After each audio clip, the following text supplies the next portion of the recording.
Hello അസ്സാം വലൈക്കും. ഇന്ന് വീണ്ടും നല്ലൊരു സ്നാക്കിൻ്റെ റെസിപ്പി ആയിട്ടാണ് ഞാൻ വന്നത്. ഈ ഒരു സ്നാക്ക് നമുക്ക് വേണമെങ്കിൽ ഡിന്നറിനൊക്കെ കഴിക്കാം. കുറച്ചൊരു ഹെവി ആയിട്ടുള്ളൊരു സ്നാക്കാണിത്. അപ്പോൾ ഇതെങ്ങനെ റെഡിയാക്കുന്നത് നമുക്ക് നോക്കാം. അതിന് വേണ്ടിയിട്ട് ഞാനിവിടെ ഒരു 400 ഗ്രാം ബോൺലെസ് ചിക്കന് ചെറുതായി കട്ട് ചെയ്തെടുത്തിട്ടുണ്ട്. ഇനി ഇതൊന്ന് മാരിനേറ്റ് ചെയ്തെടുക്കുക. അപ്പോൾ ഇതിലേക്ക് ഞാനൊരു table spoon lemon juice, 1 teaspoon soya sauce, 1 table spoon ഇഞ്ചി വെളുത്തുള്ളി പേസ്റ്റ്, ആവശ്യത്തിനുള്ള ഉപ്പ്, 1 ടീസ്പൂൺ കുരുമുളക് പൊടി കൂടി ചേർത്ത് നന്നായിട്ടൊന്ന് മിക്സ് ചെയ്തെടുക്കാം.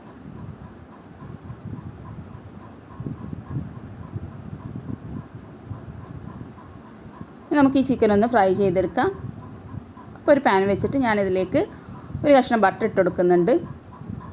ഇനിയിപ്പോൾ ബട്ടർ ഇല്ലെങ്കിലും കുഴപ്പമൊന്നുമില്ല, സൺഫ്ലവർ ഓയിലായാലും മതി.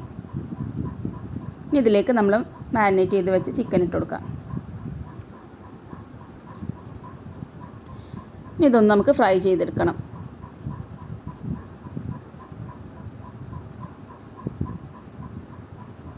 ചിക്കനൊക്കെ ഏകദേശം കുക്കായി വന്നിട്ടുണ്ട്.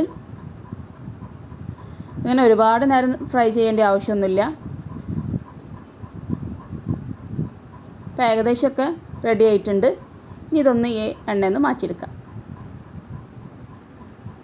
ഇനി ഈ ഒരു പാനിലേക്ക് തന്നെ 1 ടേബിൾ സ്പൂണ് ചോപ്പ് ചെയ്ത വെളുത്തുള്ളി ചേർത്ത് കൊടുക്കാം. ചെറുതായിട്ടൊന്ന് മൂപ്പിച്ച് കൊടുക്കാം.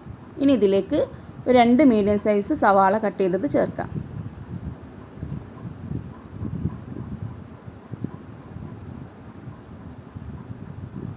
ഇനി ഇതിലേക്ക് 1 കപ്പ് ചോപ്പ് ചെയ്ത കാബേജ് കൂടി ചേർത്ത് കൊടുക്കാം.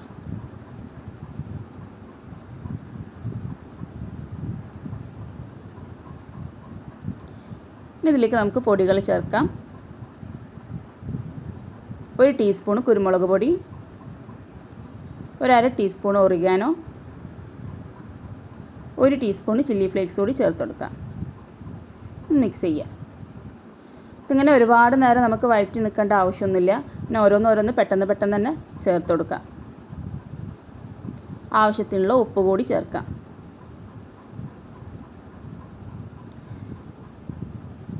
ഇനി ഇതിലേക്ക് കുറച്ച് കട്ട് ചെയ്ത ക്യാപ്സിക്കം കൂടി ചേർക്കാനുണ്ട്. അപ്പോൾ അതുകൂടി ചേർത്ത് ഒന്ന് മിക്സ് ചെയ്യാം.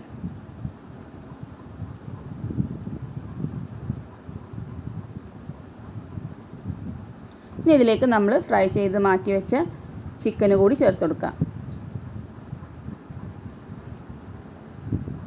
എല്ലാം കൂടി ഒന്ന് മിക്സ് ചെയ്തെടുക്കാം. നമ്മുടെ മസാല ഇവിടെ റെഡി ആയിട്ടുണ്ട്. ഇനി ഫ്ലെയിം ഓഫ് ചെയ്യാം. ഞാൻ 2 കപ്പ് മൈദ എടുത്തിട്ടുണ്ട്. ഇതിലേക്ക് ആവശ്യത്തിനുള്ള ഉപ്പും 1 ടേബിൾ സ്പൂൺ നെയ്യും 1 ടേബിൾ സ്പൂൺ സൺഫ്ലവർ ഓയിലും കൂടി ചേർത്ത് നന്നായിട്ട് കുഴച്ചെടുക്കാം. അപ്പോൾ ഞാൻ ചപ്പാത്തിക്കൊക്കെ കുഴക്കുന്ന പോലെ നല്ല സോഫ്റ്റായിട്ട് കുഴച്ചെടുത്തിട്ടുണ്ട്. ഇനി നമുക്കിതൊന്ന് ചെറിയ ഉരുളകളാക്കി എടുത്തിട്ട് പരത്തിയെടുക്കണം. അപ്പോൾ നമ്മൾ പൂരിക്കൊക്കെ എടുക്കുന്ന അത്രയും വലുപ്പത്തിൽ തന്നെ എടുത്തിട്ടുള്ളൂ. ഇനി ഇതൊന്ന് പരത്തിയെടുക്കാം. അപ്പോൾ നല്ല തിന്നായിട്ട് വേണം പരത്തിയെടുക്കാൻ. പൂരിനേക്കാൾ കുറച്ചുകൂടി വട്ടത്തിൽ നല്ല തിന്നായിട്ട് പരത്തിയെടുക്കണം. ഇനി ഇതിലേക്ക് കുറച്ച് മസാല വെച്ച് കൊടുക്കാം. ഇനി ഇതിൻ്റെ മേലേക്ക് കുറച്ച് മൊസറല്ല ചീസ് കൂടി വെച്ചെടുക്കാം. ഇതൊന്ന് ഫോൾഡ് ചെയ്തെടുക്കണം. ഞാനിപ്പോൾ ഇങ്ങനെയാണ് ഫോൾഡ് ചെയ്തെടുക്കുന്നത്. നിങ്ങൾക്ക് വേണമെങ്കിൽ വേറെ ഏതെങ്കിലും ഒരു ടൈപ്പിൽ ഫോൾഡ് ചെയ്തെടുക്കാം. എല്ലാ സ്ഥലവും നന്നായിട്ട് ഒട്ടിച്ചു കൊടുക്കാം.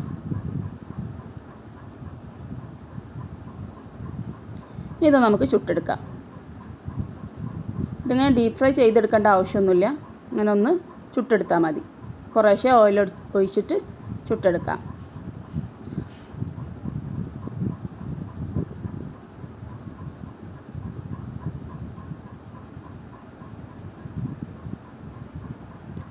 അപ്പം നമ്മുടെ നോർത്ത് ഇന്ത്യൻ സ്ട്രീറ്റ് സ്നാക്ക് ഇവിടെ റെഡി ആയിട്ടുണ്ട്. നല്ല ടേസ്റ്റ് ഉണ്ട് കഴിക്കാനായിട്ട്. അപ്പോൾ എല്ലാവരും ഒന്ന് ട്രൈ ചെയ്യുക. നിങ്ങളെ കമൻസൊക്കെ അറിയിക്കുക. അപ്പോൾ മറ്റൊരു റെസിപ്പിയായിട്ട് വീണ്ടും കാണാം.